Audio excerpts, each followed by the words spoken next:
This is Standing Watch. And now, Evangelist Norbert Link. Greetings everyone, and welcome back to our Standing Watch program. Many people keep Halloween these days, and even though we should all understand the origin of Halloween, I like to bring out a point today which may not be all that understood. And that is a connection between Halloween and Orthodox Christianity, and especially the Roman Catholic Church. Now let me begin by reading to you from an article by the Christian Post, which was published October 26, about a situation in the UK. But it's not all that different in other countries around the world. It says most Britons believe that only 6 of the 10 commandments are relevant today. And they feel that you shall bear no false witness, adultery, honoring father and mother, and not coveting are those commandments which are still relevant. But notice, only 31% say that worshipping idols or not worshipping idols is essential. Only 23% agree that we should not use God's name in vain. Only 20% say that not worshipping other gods is still relevant, and only 19% feel that keeping the Sabbath is of any importance. And even those who do believe that probably think of Sunday as a Sabbath and not as the Bible commands it. Saturday is a time from Friday evening to Saturday evening. But what does it have to do with Halloween? Now, if you don't believe that you must refrain from worshipping other gods, you have entered the realm of Halloween, as I will show you in a moment, because you are then worshipping, or at least getting in contact with Satan and his demons.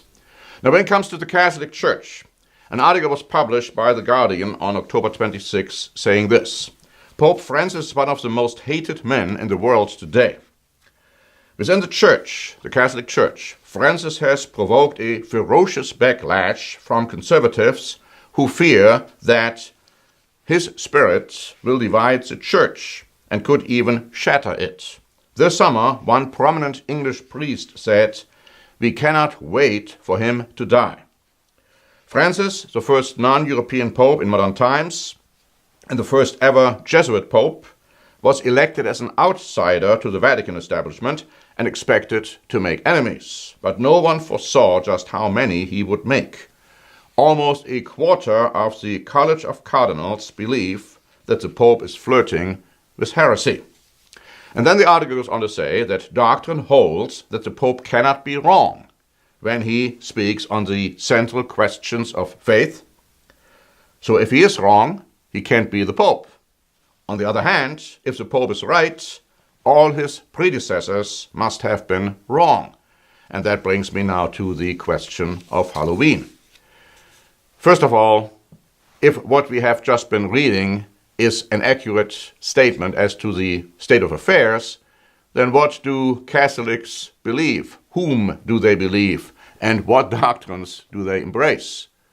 Now again, if they don't believe in the 10 Commandments, as probably most do not, at least not all of them, then again, the door is open towards Halloween. The Christian origin of Halloween is something which most people don't realize. Now, if you go to the internet, and you just put in the question, what does a Catholic Church feel and think about Halloween? That's the answer, the very first answer you are getting. Halloween is a name that means nothing by itself. It is a contraction of All Hallows Eve, and it designates the vigil of All Hallows Day, most commonly known today as All Saints Day. So here you have already the connection. But the connection becomes much more clear when we, for instance, listen to this article by ABC News, dated October 30. Halloween dates back to the Celtic farming festival Samhain. As the crops died, farmers believed there was a day when spirits could rise from their graves. During Samhain, Celtic people would dress in disguise to fool and ward off the spirits, hoping to protect their land through the upcoming winter. Notice, in the 8th century, Christians sought to transform the pagan holiday. Pope Gregory III declared November 1 to be the Feast of All Saints' Day. the night before became known as All Hallows Eve. The practice of carving and decorating jack-o'-lanterns is an Irish custom that honored the souls stuck in purgatory.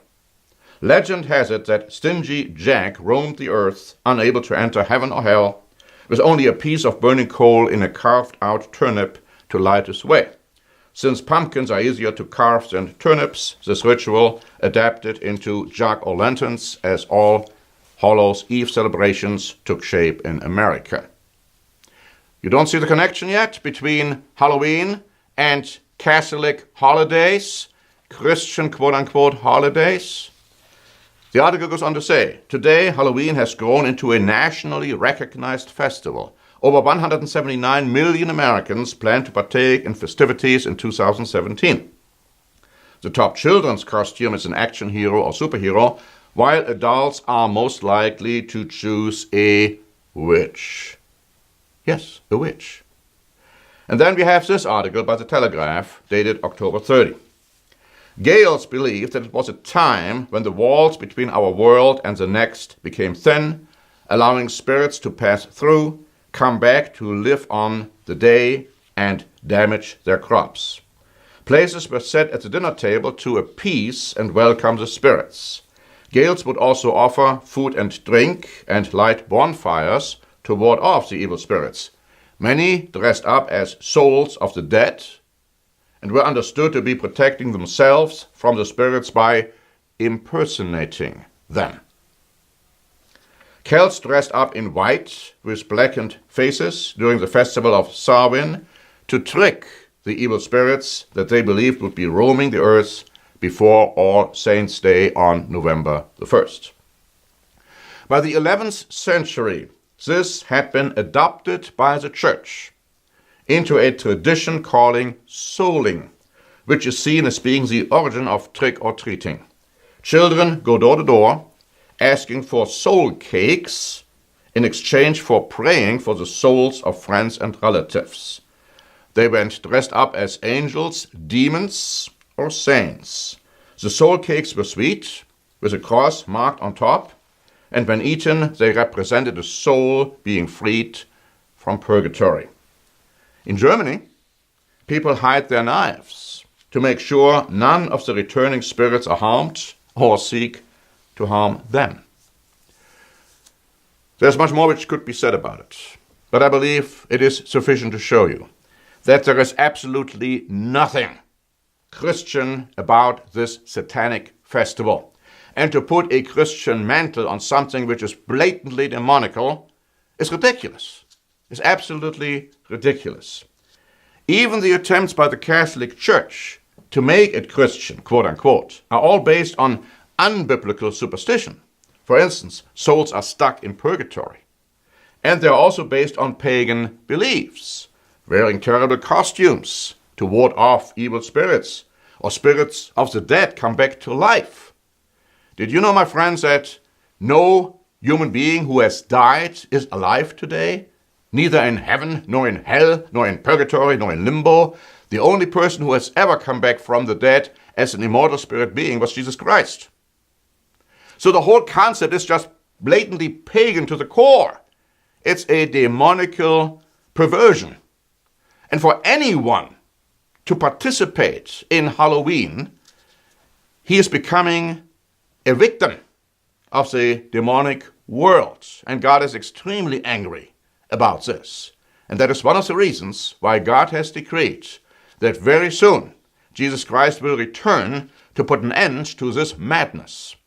Now, if you want to know more, if you really want to know more about why Halloween is absolutely blatantly false, it's wrong, it's ridiculous, it's blasphemous, please read our free booklet, Man's Holidays and God's Holy Days. It also talks about Halloween. It gives you a lot more information about what is wrong with this terrible, terrible festival. And then there's another book that we have prepared, Angels, Demons, and the Spirit World. If you get involved with demonic activity, whether you know it or not, you are in grave, grave danger. And things may happen in your life which you can't explain. The reason being, you were foolish enough to get involved with the demonic world. And demons will respond. And that may be one reason why your life is in so great turmoil. So please read this booklet, because it also tells you how you can get rid of those influences if they are prevalent in your lives. So thank you very much for listening, and this is Norbert Lenk for the Standing Watch program.